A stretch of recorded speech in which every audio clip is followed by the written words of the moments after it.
Namo Vishnupadaya Krishna Pristaya Bhutale Shrimate Bhakti Vedanta Swamini Namine.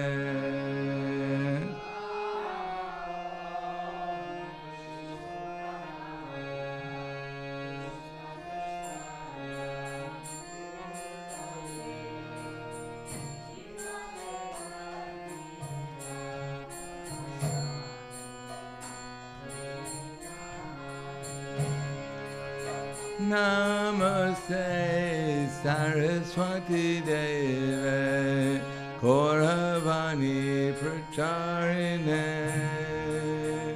Nirvisesa Shunyavadi Bhaskajare Satarine.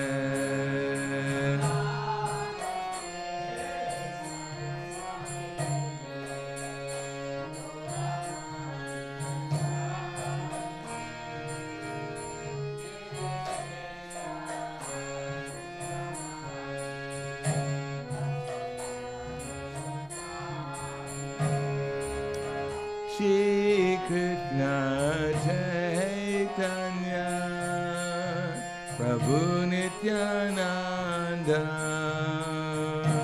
Shri Advaita Gadadhara Shri Vasari Gaur Bhaktivinoda.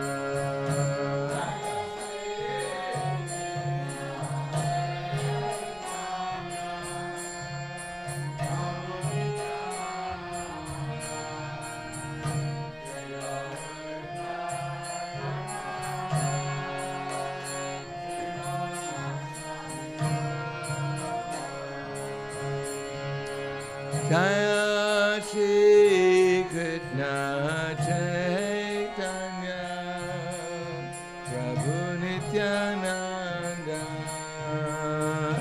Shri Advaita Gadadhara Shri Vasari Gaur Bhaktivinoda.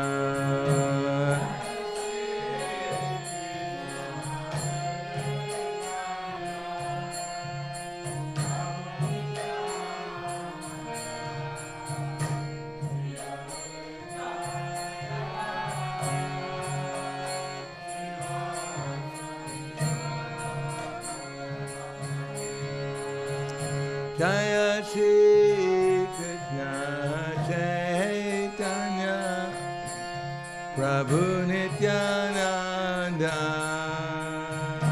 Shri Advaita Gadadhara Shri Vasari Gaur Bhaktivinoda.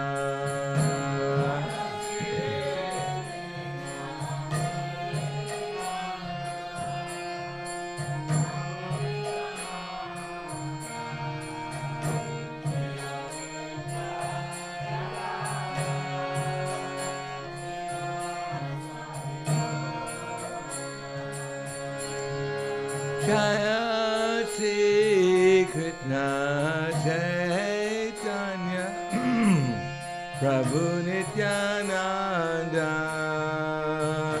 Shri Advaita Gadadhara Shri Vasari Gaur Bhaktivinoda.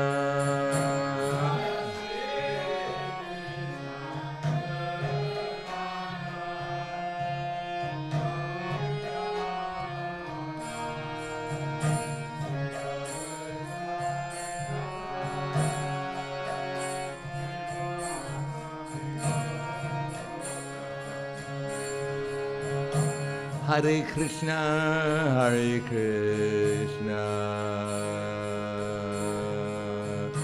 Krishna Krishna, Hare Hare, Hare Rama, Hare Rama, Rama Rama, Hare Hare.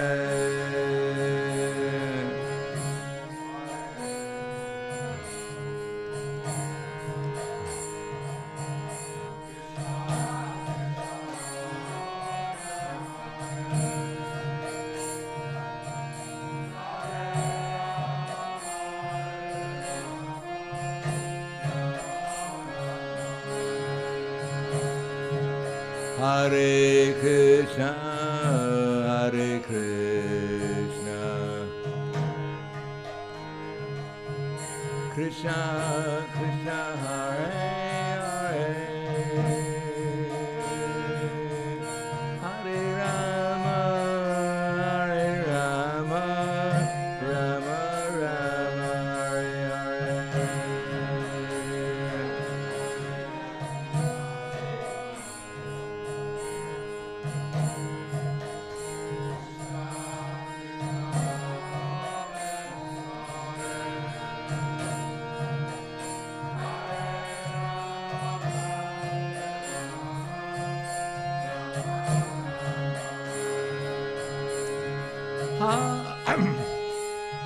Hare Krishna,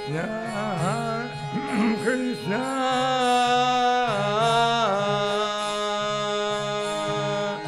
Krishna Krishna, Hare Hare, Hare Rama, Hare Rama, Rama Rama, Hare Hare.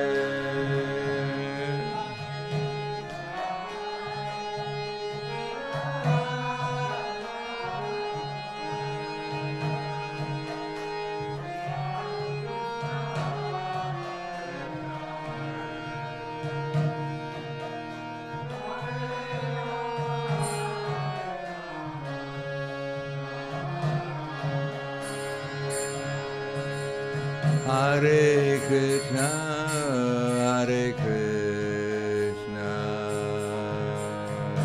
Krishna Krishna, Hare Hare, Hare Rama, Hare Rama, Rama Rama, Hare Hare.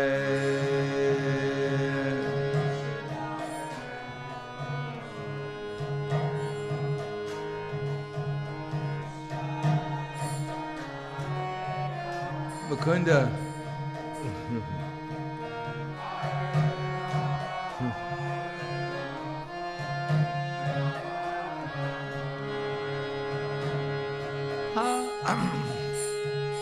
Hare Krishna, Hare Krishna,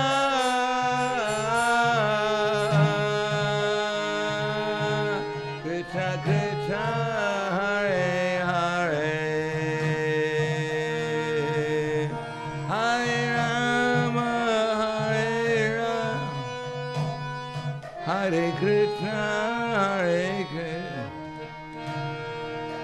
Hare Rama, Hare Rama, Rama Rama, Hare Hare.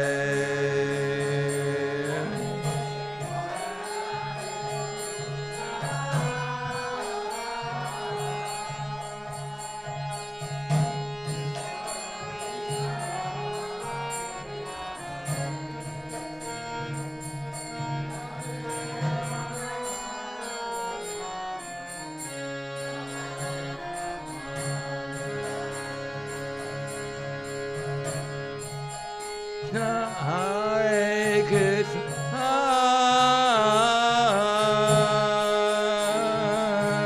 Krishna Krishna, Hare Hare, Hare Rama, Hare Rama, Rama Rama, Hare Hare.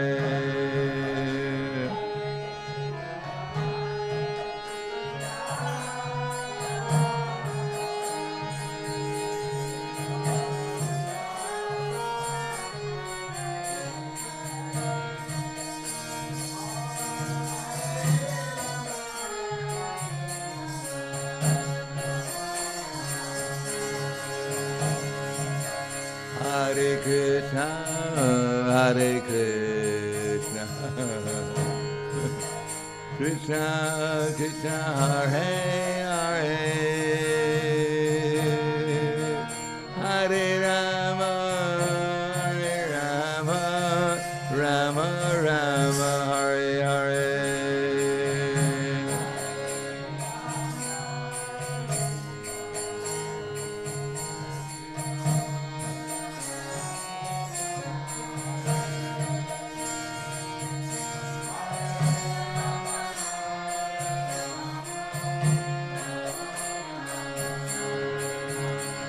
Hare Krishna,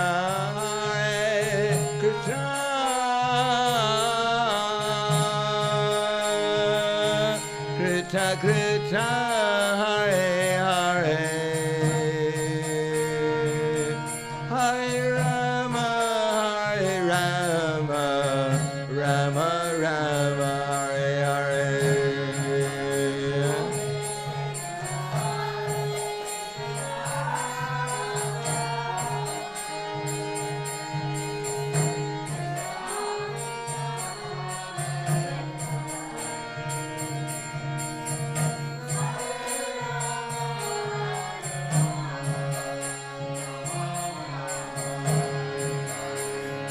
Hare Krishna, Hare Krishna, Krishna Krishna, Hare Hare, Hare Rama, Hare Rama, Rama Rama, Hare Hare.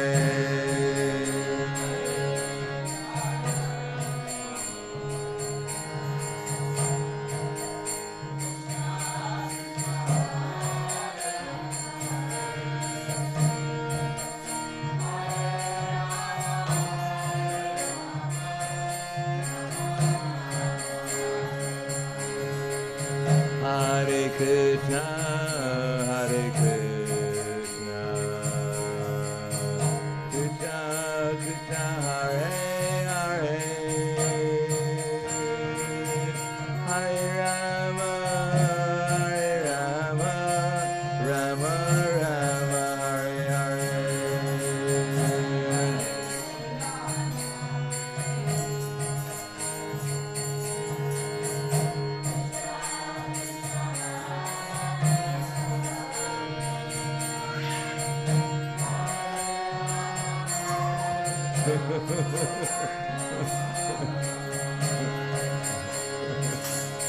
Hare Krishna, Hare Krishna,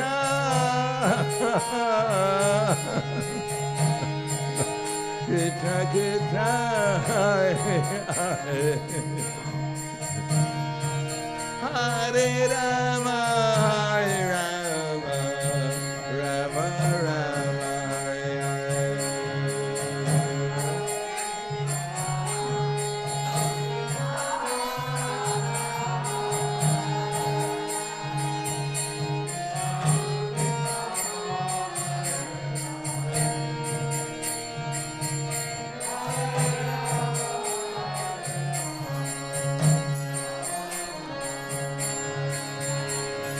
Hare Krishna, Hare Krishna, Krishna Krishna, Hare Hare, Hare Rama, Hare Rama, Rama Rama, Hare Hare.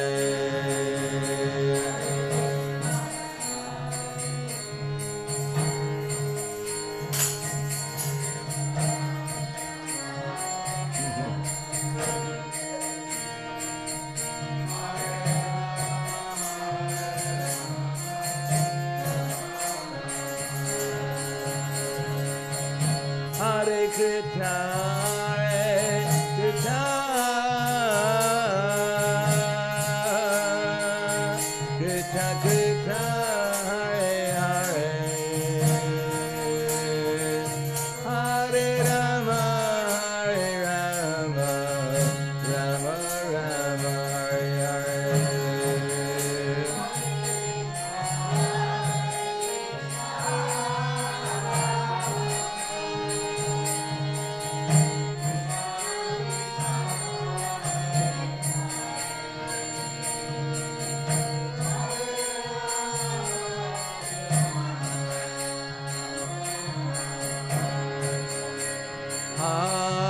Hare Krishna, Hare Krishna, Krishna Krishna, Hare Hare, Hare Rama, Hare Rama, Rama Rama,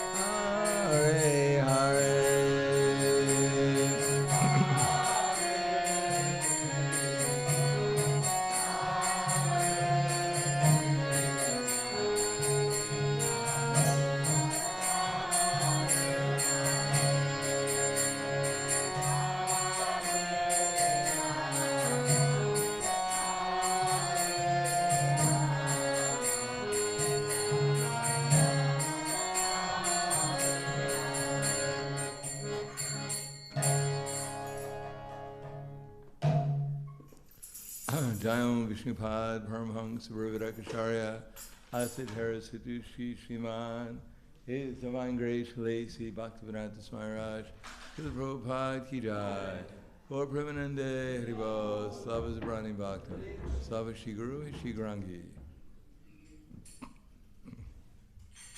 The Harinam party, what time are they allowed to be out there until? Was it? Until when? Oh, they went to another city. Yeah. They went to this upper portion of the. Oh. 1 hour. Yeah, sure. And I think there was also raining there. Raining. Small spot of the clouds from there, more intense. They were a little bit under the shade. Yeah, this is our projection. Om Agyanatimirandasya Gananjana Salakaya Chaksur Militam Yena Tasmai Shri Gurave Namaha Shri Chaitanya Manobhishtam Stapitam Yena Bhutale Swayam Rupa Kadamhayam Tadati Swapadantikam Vandeham Shri Guru Shri Utabara Kamalam Shri Gurum Vaishnavam Scha Shri Rupam Sagrajatam Sahagana Raghunatam Vitam Tam Sajivam Sarvaitam Savadutam Pradana Saitam Krishna Chaitanya Devam Shri Radha Krishna Padan Sahagana Lalita Shri Visakans Vitam Scha Hey Krishna Karna Sindho Dinabando Jagapate Gopesha Gopika Kanta Radha Kanta Namosute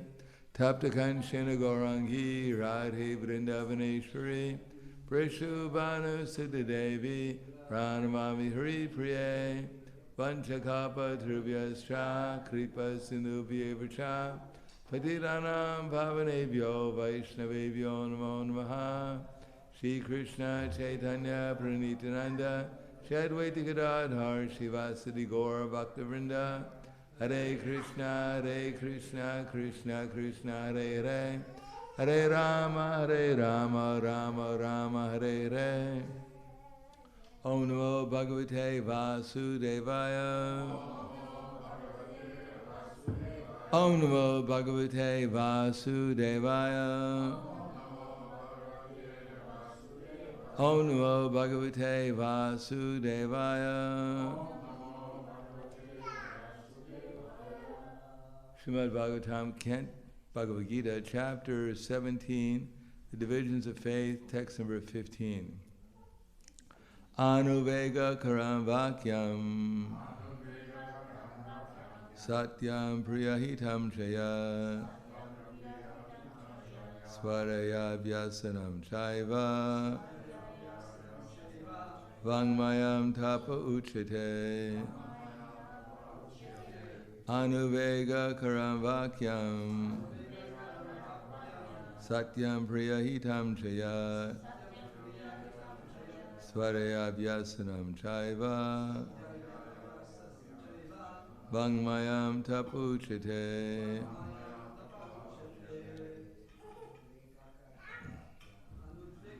Ravakyam Satyam Priyahitam Jayat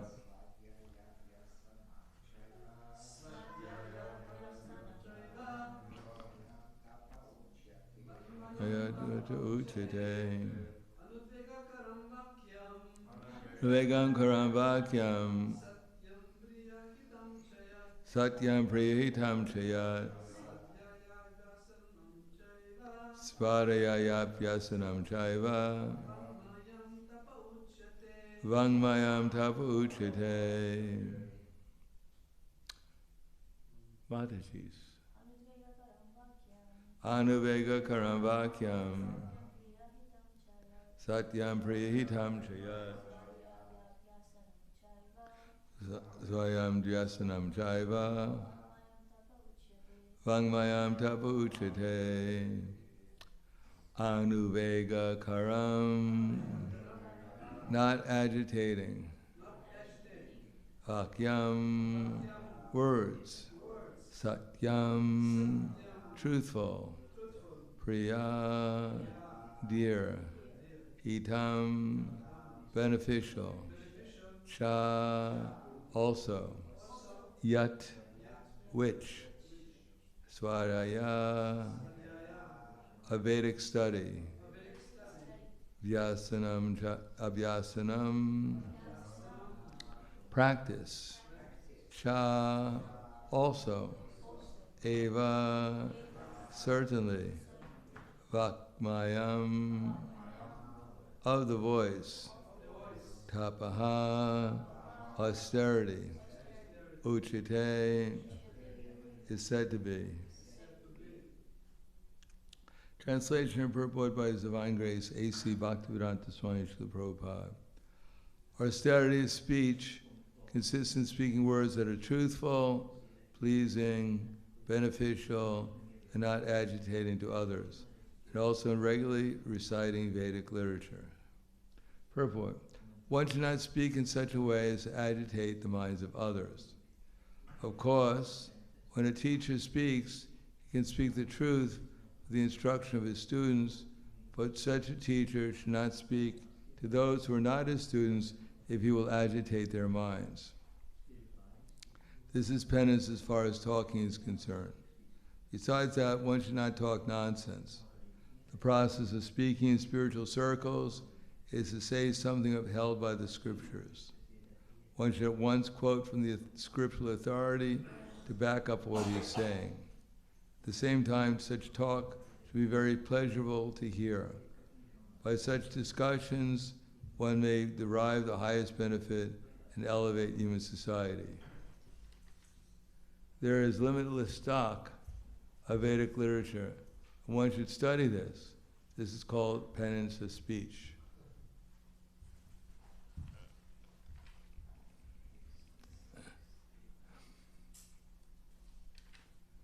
Anuvega karamvakyam sattva prihitam chayat svadhyabhyasanam chaiva vangmaya tapu uchite.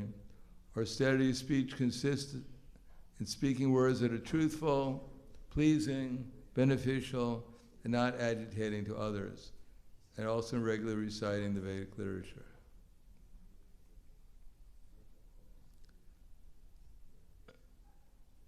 Namam Vishnupraya Krishna Prasthaya Bhute Srimate Bhaktivedanta Swami Namane Namaste Saraswati Deve Gauravani Pacharane Nirvishesha Shunyavadi Paskadyade Satarne.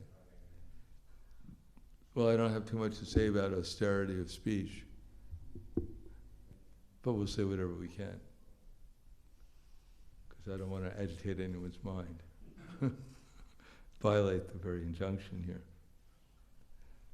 Basically speaking, austerity of speech really has to be meditated upon, because there are so many different opportunities and so many varieties of possibilities of communication that to get it right, to get all of these right simultaneously is rather difficult.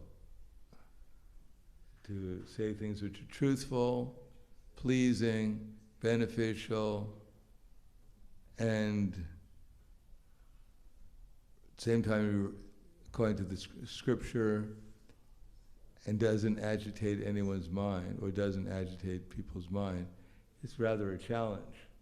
But in any case, most devotees that I know, especially those who preach, they emphasize one over the other. Generally, devotees either try to become truthful, what they think is truthful. The question is, what is actually truth? Truth means, I think you're ugly. I just want to be truthful. I think you're the lowest of everyone. You're ugly. You're foolish. You're deceitful. And those are the good things I can say about you, to be truthful. So that kind of truth may not be very beneficial to the devotee hearing it. Matter of fact, it may not be very beneficial for the person speaking it. But the absolute truth is, generally we understand, is that Krishna is the Supreme Personality of Godhead, and that his goal in life is to bring people back to the spiritual world. And therefore, what's sometimes considered to be truth by some would not be very truthful. Just like Maharaj Yudhisthira was known for his truthfulness. He never told a lie.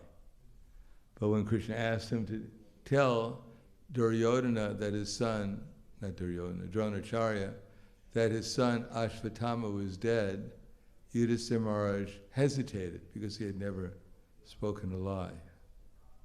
But that was not appreciated very much by Krishna, because that's not the truth. The truth is Krishna is God, and that service to him is the highest truth that surpasses any other truth. But sometimes we think that telling people exactly what's in our mind is actually being truthful. But actually may not be very truthful, because we may take the attitude that I'm actually independent of Krishna, and that I'm just telling you whatever comes to my mind, that I'm a servant of my mind, of my emotions, and that's not really the truth. Or that I have the whatever I say is true, but that may not be true. Therefore, truthfulness is ultimately service to Krishna. But it should be the other ones to serve Krishna. We should also blend in, for instance, being pleasing. That if we can be pleasing to people and at the same time be beneficial to them and tell them something which is truthful, which will help them advance in Krishna consciousness. And at the same time, it should be scriptural. We shouldn't make it up as we go along. And that would be ideal. That's why book distribution is so good, because if you sell the book, that's the best truth. Isn't that right? And it's certainly beneficial for them. And you have to please them, otherwise it's very hard to sell a book. And they're giving them the Vedic literature. You can't do more than that. So book distribution somehow or another is good practice to learn how to speak in such a way that some of these things are beneficial. Or giving class also. If you're careful and you don't tell people they're hogs, dogs, camels, and asses every time, and expect people to smile and say you're being pleased by what you say. Prabhupada could do that. He could tell people they're a rascal and they'd be benefited by it. But if we do that, they'll probably get agitated, and we might be in danger, the speaker.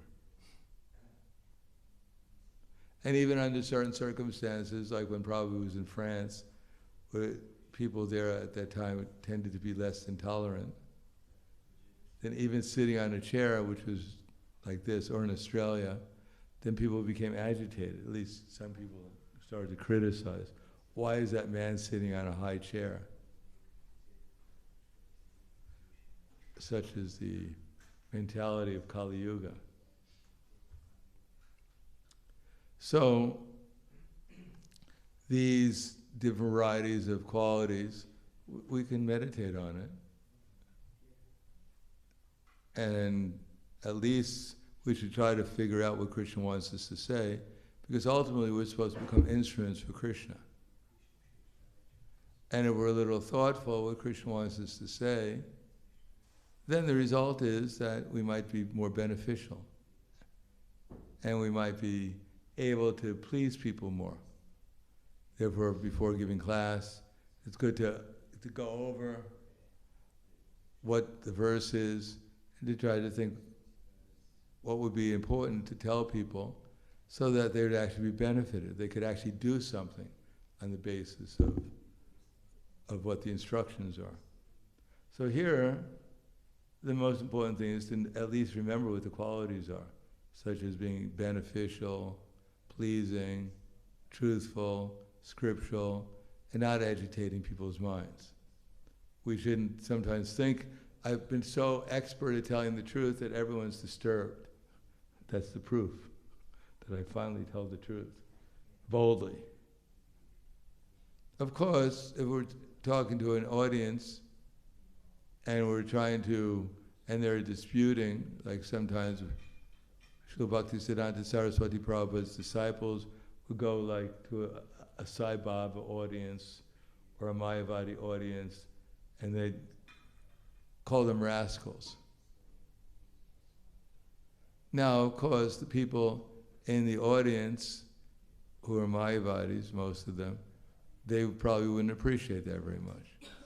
On the other hand, there might be some innocent people in the audience who might wake up and wonder, what is this person saying?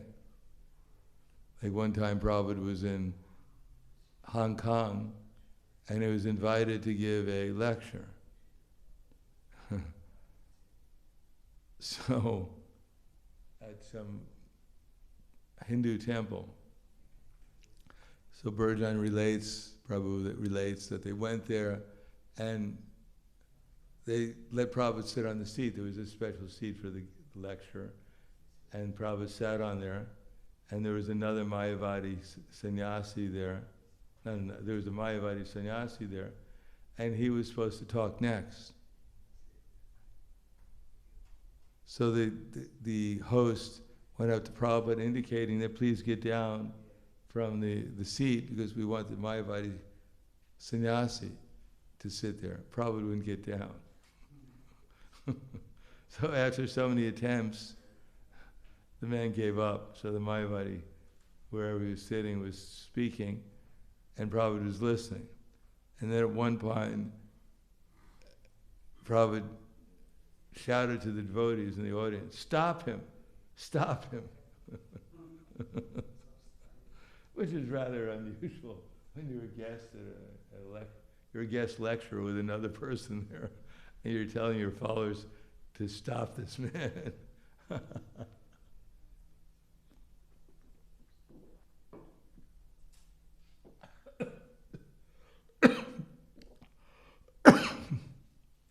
I'm overwhelmed.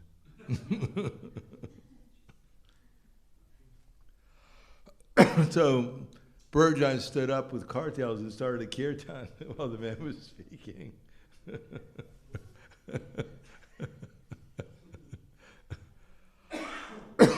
Welcome to the Hare Krishna movement. Anyhow, he drowned out the Mayavadi sannyasi.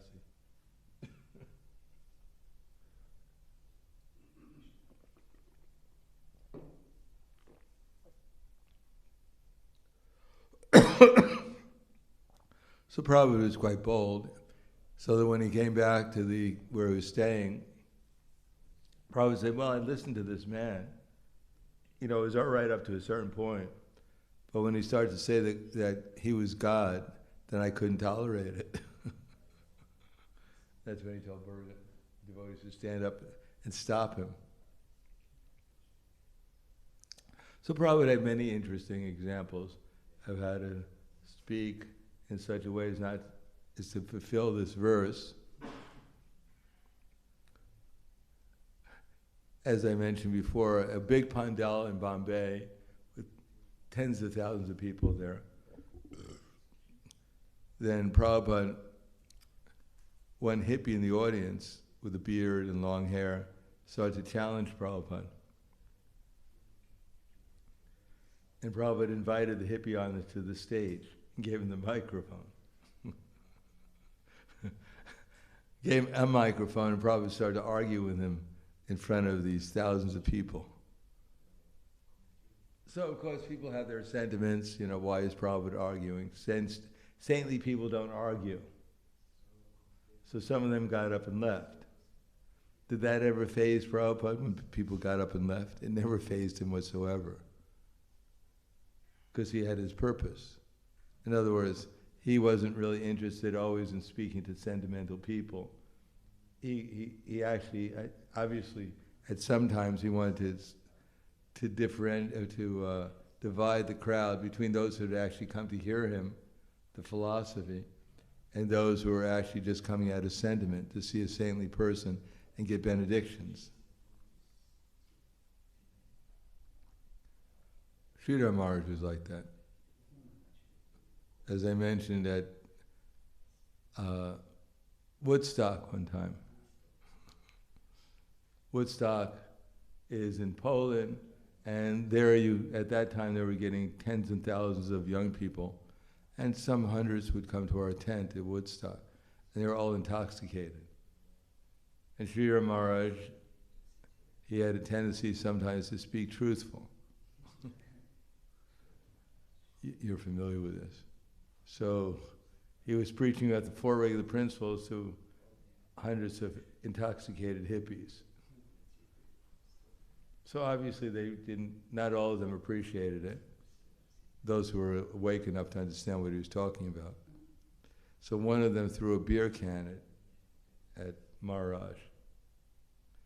So Sridhar Maharaj picked up the beer can and looked at it, and he said, well, this is not my brand. He was being truthful.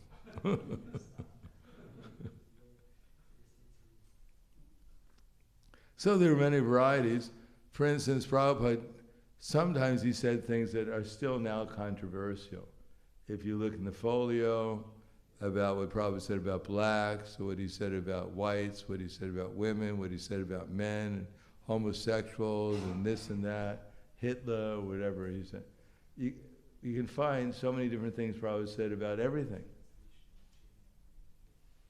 And therefore people would have a tendency to think that Prabhupada was equally talking to everyone. Although Prabhupada, in private conversations, he'd say one thing, and in other conversations he'd say something else, depending upon who he was talking to. Because Prabhupada didn't want to agitate people's minds. In other words, if Prabhupada was talking about Krishna consciousness, and someone brought up a point that if Prabhupada told him from an absolute point of view, at that particular moment, the person wouldn't have listened. So Prabhupada had to preach appropriately according to time, place, and audience. Sometimes he'd say something like Hitler was a rascal, not a human being. And sometimes he'd say other things which were much more controversial. Like someone sent me an internet link to an internet. I didn't watch it, I didn't have time, but I just saw the beginning of it. And the man was talking about something about Hitler, that Hitler actually killed less babies than we've killed so far.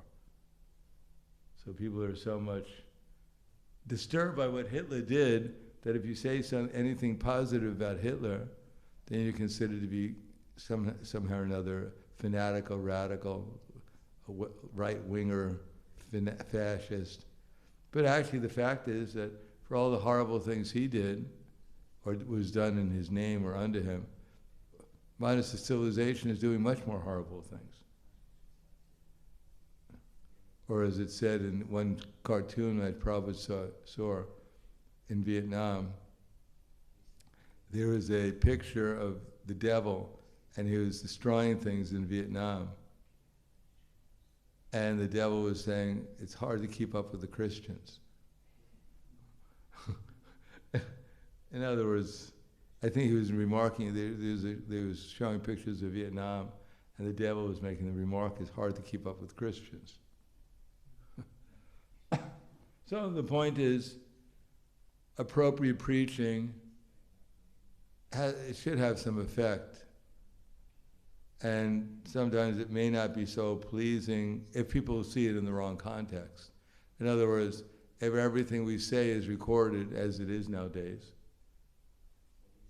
not only in the Akasha records, but it's probably physically recorded, then people could look at it and think that this is incorrect, or this was inappropriate, or this is agitating, or this is not pleasing, or this is not truthful, or whatever. But they're just seeing it out of context. So practically speaking, everyone's can find fault with whatever we say at some time or another. But that's all right. Our business is just to try to figure out what Krishna would like us to say under different circumstances, and try and do that, and leave the rest up to Krishna. So although Prabhupada didn't want his conversations, sometimes he said he didn't want them to be distributed. And other times he wanted them to be distributed. So, although it may create controversy, but then Prabhupada didn't mind controversy either. He'd give long interviews, philosophical interviews, and give explanations about Krishna consciousness. And then they write up an article completely different. This man had bird dung in his nose, and he was sitting on a high chair. He he came in a Rolls Royce. Everything mundane. Generally, reporters would always challenge Prabhupada. Most of them. Very few had any intellectual capacity. Like one lady said, Swamiji, why do all your men, they shave their heads? So this is in the winter. And Prabhupada said, it's better to have a cool, then he looked at her because she had a mini skirt on. So Prabhupada said, it's better to have a cool head and warm legs.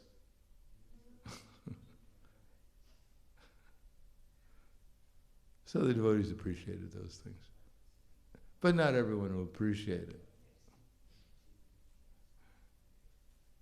But anyhow, our business is to figure out what Krishna wants us to say, and to say that the best of our capacity. And that's perfect speech.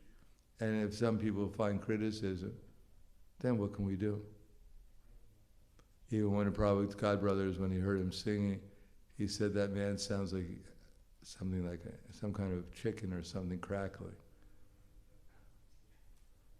So people will find criticism for anyone does, anything anyone does.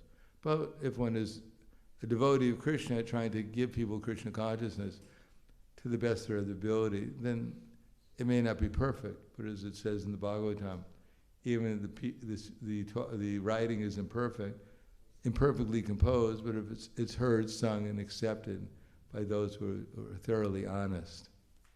Still, we shouldn't be so bold as to be convinced that our business is to glorify ourselves by putting others down. We should also try to get people to say things which would actually make people more receptive, that not only hit them over the head with the Bhagavatam, but we should also express it in such a way they might become attracted to reading it and to following it. So there has to be a fine line. On the other hand, we just don't want to give people nice stories that they can go home and sleep nicely, remembering the fairy tales from the Bhagavatam. The fairy tale is how the evil witch was killed by the little boy. Fairy tales, in general, are usually quite violent. They're all, you go back, did you ever read a fairy tale in your childhood? No. Did you read fairy tales? A little bit. Did you read fairy tales, Mukunda? Yeah. You go back and read them, they're really violent. Little Red Riding Hood getting eaten. I think she gets eaten, her grandmother gets eaten, I think, by the fox. They're really strange. Jack and the Beanstalk, I think, is pretty violent too. I wonder, in the Vedic literature, it's also, Krishna's killing a demon who winds up 26 kilometers big. Whirlwind takes and tries to throw Krishna on the ground, and Krishna throws him on the ground, takes the bull and throws it on the ground and kicks it to death. And this is what you read to your children at night. Oh, the bull killed him. Oh, hell. But these are transcendental, so if you have nightmares, it's a spiritual nightmare. It's not so as bad. So I'll stop there. Any questions or comments? What fairy tale do you remember, Ananda? You forgot. It's been replaced by Krishna stories.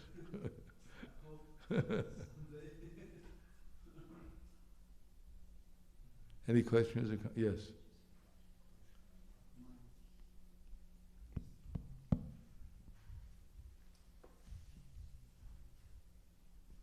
Thank you, Maharaj. One comment.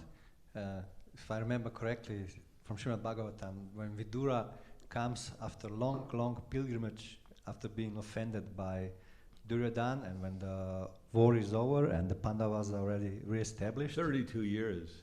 Yeah, very long. Whole life almost. So he comes home, and naturally they host him nicely and everything.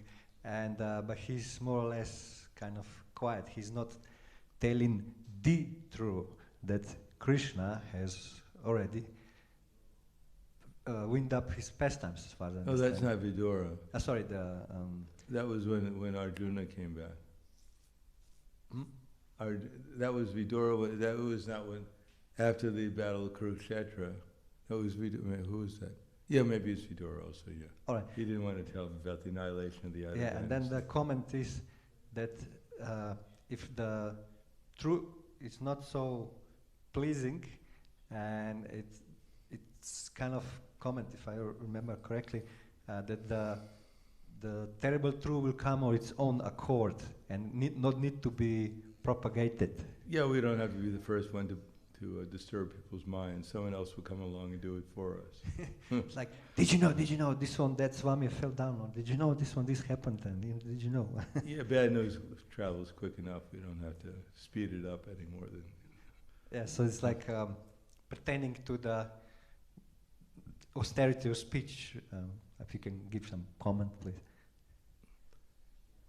Yeah, I mean, unless it's important, if the house is burning down, we generally would tell people, I don't want to tell you the bad news that you're in a house that's burning down, so, you'll find out in due course of time. So unless it's really necessary to tell people, it's actually vital or have some value in their own lives, we don't really have to tell them. And if they find out, then we don't have to be responsible for wasting their time. Most of the things that on the internet, for instance, nowadays, are just a waste of people's time because they can't do anything about it anyhow. Just they know about all the horrible things that people are doing just to make them feel good. But they can't do anything. Thank you. They're still even discussing, who killed JFK. I mean, even they find out, what good is it? What's the value? But ultimately, everything is caused by karma in this material world. People get what they deserve. Nothing goes on by accident. So they elect people who are in the modes of ignorance and passion like they are, because that's the modes that they're in. And of course, horrible things happen to people in the mode of ignorance and passion. So the whole news that's being spread is all in the modes of ignorance and passion, which is a reaction to people's sinful activities.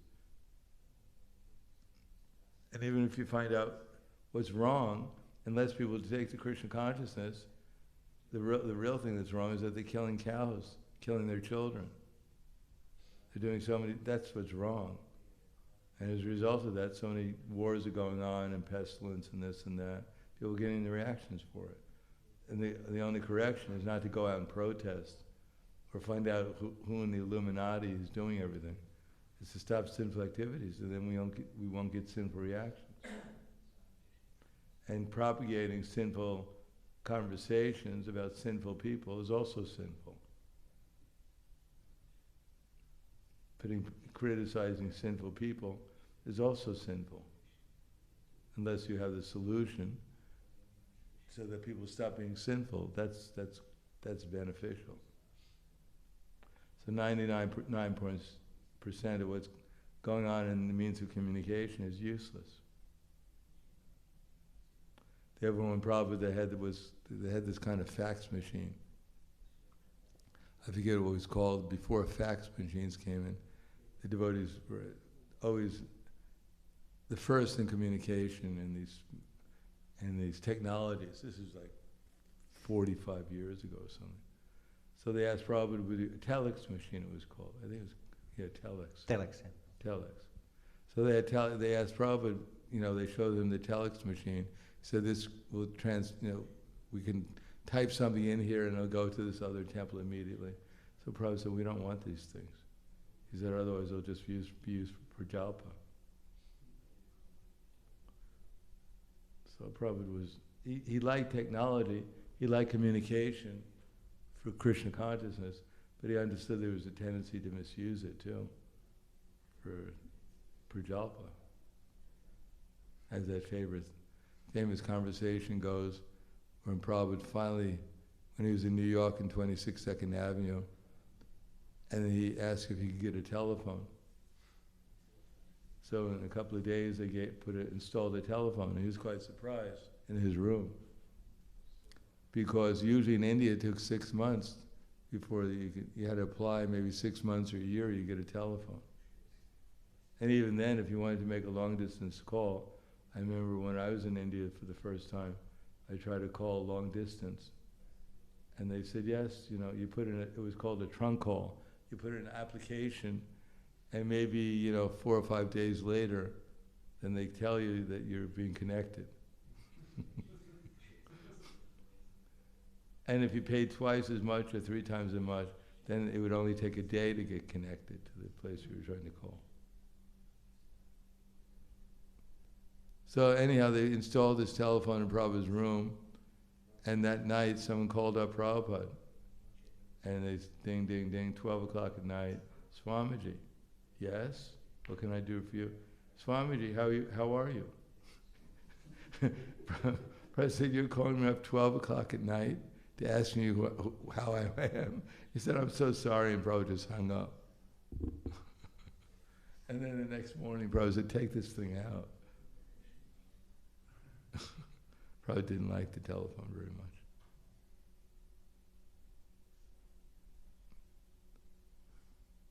Anything else? Why it is sinful to criticize sinful person? Why is it sinful to criticize sinful person? If it doesn't have any constructive, if it's not constructive, we can criticize everyone in this class, except for ourselves. Why? Because when we glorify the sinful people and propagate their activities, then it's within our mind. We start thinking about it ourselves.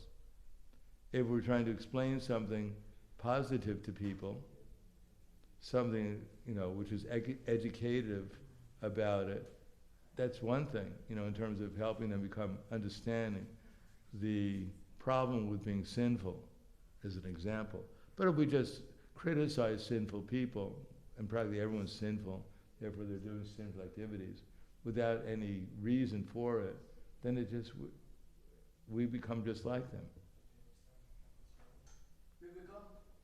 We get their qualities, because that's what our mind becomes absorbed in. It's like Bhumi the cow, when she was being beaten and Dharma was being beaten. Hare Krišna asked Bhumi, can you please tell me who did this? But she refused to do it.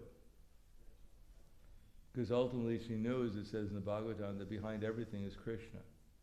And if she criticized anyone, pointed out the doer, then she would have to ultimately claim that Krishna was responsible for it. And she didn't want to do that. That was from her point of view. But from our point of view, just to criticize sinful people is, more or less, first of all, criticism is not exactly the most enlivening thing. And when you criticize sinful people, then you may get this attitude of pride or superiority, which will cause one's own fall down. Like that Brahmin who was watching the prostitute and her customers. And every time the prostitute lived across the street from the Brahmin, and every time the Brahmin saw the prostitute with a customer, he'd make a mark on his tree. Another one, you rascal.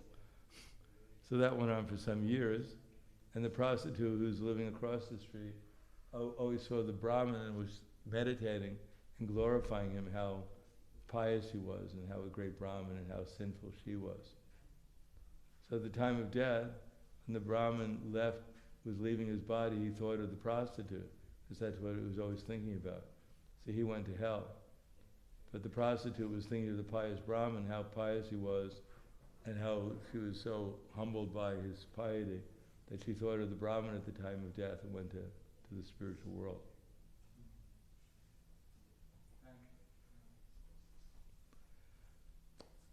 Grantaraj Srimad Bhagavad Gita ki jai, Srila Prabhupada ki jai, Gaur Premanande.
Brazilian